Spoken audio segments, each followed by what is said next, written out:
ভূমিকম্প হয়। এই ভূমিকম্প কেন হয়?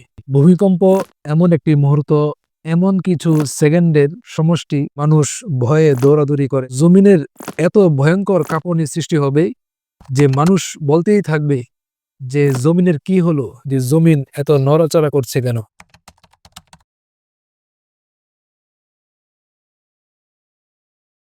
আসসালামু আলাইকুম ওয়া রাহমাতুল্লাহি ওয়া বারাকাতুহু। নাহমাদুহু ওয়া নুসাল্লি আলা রাসূলিহিল কারীম, আম্মা বা'দ। আল্লাহ রাব্বুল আলামিন মানব জাতিকে সৃষ্টি করেছেন তার ইবাদত করার জন্য, তার দাসত্ব করার জন্য।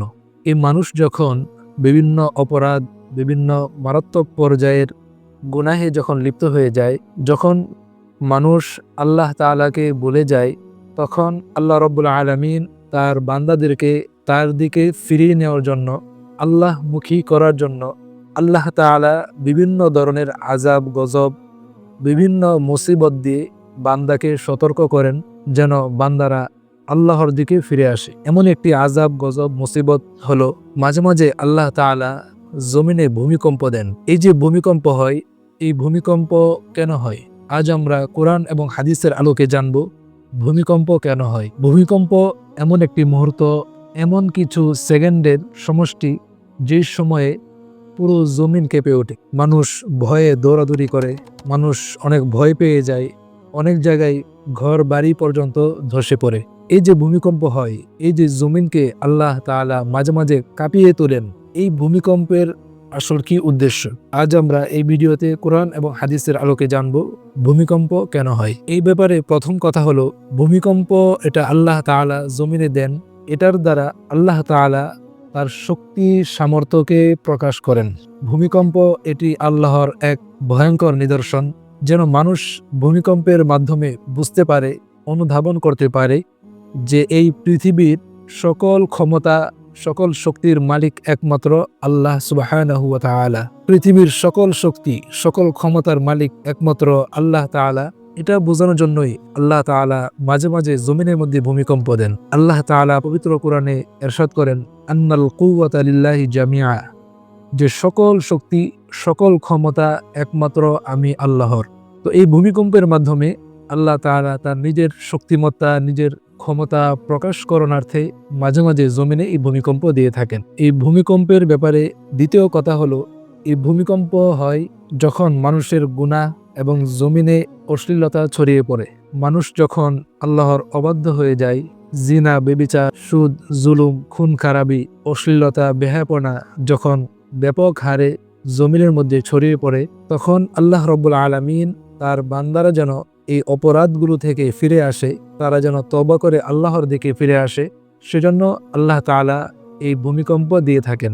আল্লাহর রাসূল সাল্লাল্লাহু আলাইহি ওয়াসাল্লাম এক হাদিসে ইরশাদ করেন, যখন জমিনে অশ্লীলতা, বেহায়াপনা ছড়িয়ে পড়ে, তখন ওই জমিনবাসীদের মধ্যে ভূমিকম্প সৃষ্টি হয় এবং এমন মারাত্মক ধরনের বিভিন্ন বিপদ আপদ আসে, যেই বিপদ আপদগুলো অতীতকালে অতীত জাতিদের মধ্যে ছিল না। এই ভূমিকম্পের ব্যাপারে তৃতীয় কথা হলো, ভূমিকম্প এটা আল্লাহর পক্ষ থেকে একটি সতর্ক বার্তা। এটার দ্বারা আল্লাহ তাআলা তার বান্দাদেরকে বুঝাইতে চান যে, বান্দা তুমি তোমার জীবনকে বদলাও, তুমি একমাত্র আমার দিকেই ফিরে আসো। এই ব্যাপারে সূরাতুস সাজদার 21 নম্বর আয়াতে আল্লাহ রাব্বুল আলামিন ইরশাদ করেন, ওয়ালানুযীকান্নাহুম মিনাল আযাবিল আদনা দুনাল আযাবিল আকবারি লাআল্লাহুম ইয়ারজিউন। এই আয়াতে কারিমায় আল্লাহ রাব্বুল আলামিন কত চমৎকারভাবে বিষয়টি তুলে ধরেছেন যে, আমি মাঝে মাঝে আমার বান্দাদেরকে বড় আযাব দেওয়ার আগে ছোট ছোট আযাব দিয়ে তাকে আমি সতর্ক করি। এই ছোট ছোট আযাব দেওয়ার উদ্দেশ্য হলো লাআল্লাহুম ইয়ারজিউন, যেন আমার বান্দারা আমার দিকে ফিরে আসে। তো আমরা বলতেই পারি, এই ভূমিকম্প আসে আল্লাহর পক্ষ থেকে একটি সতর্ক বার্তা হিসাবে, আমরা যেন আল্লাহর দিকে ফিরে আসি। এই ভূমিকম্পের ব্যাপারে চতুর্থ কথা হলো, ভূমিকম্প এটি মুমিনদের জন্য একটি পরীক্ষা স্বরূপ। এটা মুমিনদের জন্য একটি ঈমানি পরীক্ষা বলা যেতে পারে। রাসূলুল্লাহ সাল্লাল্লাহু আলাইহি ওয়াসাল্লাম এই ভূমিকম্প যখন হতো, তখন তিনি ভয় পেতেন না, বিচলিত হতেন না, বরং তিনি তখন সাথে সাথে নামাজে দাঁড়িয়ে যেতেন এবং তওবা ইস্তিগফার করতেন, আল্লাহর কাছে ক্ষমা প্রার্থনা করতেন। এরপর যখন ভূমিকম্প চলে যেত, তখন তিনি মানুষকে বলতেন যে এটা আল্লাহর পক্ষ থেকে একটি নিদর্শন ছিল, আমাদেরকে সতর্ক করার জন্য আমরা যেন আল্লাহর দিকে ফিরে আসি। এই জন্য এই ভয়ঙ্কর নিদর্শনটি আল্লাহ তাআলা আমাদেরকে দেখিয়েছেন। ভূমিকম্পের ব্যাপারে পঞ্চম কথা হলো কি ভূমিকম্প এটা কেয়ামতের পূর্ব লক্ষণ। আল্লাহর রাসূল সাল্লাল্লাহু আলাইহি ওয়াসাল্লাম ইরশাদ করেছেন যে লা তাকুমুস সাআতু হাত্তা ইয়াকসুরাজ জালাজিল, যতক্ষণ না পর্যন্ত অধিক হারে ভূমিকম্প না হবে ততদিন পর্যন্ত কেয়ামত সংঘটিত হবে না। ঘন ঘন ভূমিকম্প হওয়া এটি কেয়ামতেরই একটি লক্ষণ। আমরা জানি যে কেয়ামতের আগে যত বড় বড় আলামত প্রকাশ পাবে কেয়ামতের, তার মধ্যে একটি বড় আলামত হলো ভূমিকম্প হবে। সেই ভূমিকম্পের ব্যাপারে একটি সূরাই রয়েছে, সূরাতুজ জিলজাল। ওই সূরায় আল্লাহ রাব্বুল আলামিন স্পষ্টভাবে বলে দিয়েছেন যে কেয়ামতের আগে এত ভয়ঙ্কর, এত মারাত্মক ভূমিকম্প হবে যে জমিনের এত ভয়ঙ্কর কাঁপুনি সৃষ্টি হবে যে মানুষ বলতেই থাকবে যে জমিনের কি হলো, যে জমিন এত নড়াচড়া করছে কেন। তো এই ভূমিকম্প হওয়া, ঘন ঘন ভূমিকম্প হওয়া এটি কেয়ামতের একটি নিদর্শন।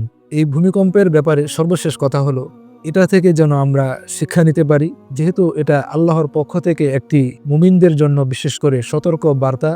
কেমন যেন আল্লাহ তাআলা তার বান্দাদেরকে আহ্বান করছেন যে তোমরা যে পথের উপর আছো সেটা ভুল পথ, এখনো সময় আছে, এখনো তোমার সুযোগ রয়েছে, তুমি আমার দিকে ফিরে আসো, আমার কাছে তওবা করে তুমি আমার পথে চলো।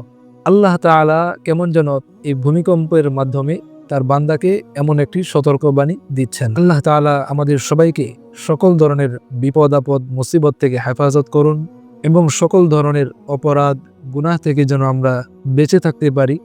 আল্লাহ তাআলা আমাদের সবাইকে সেই তৌফিক দান করুন।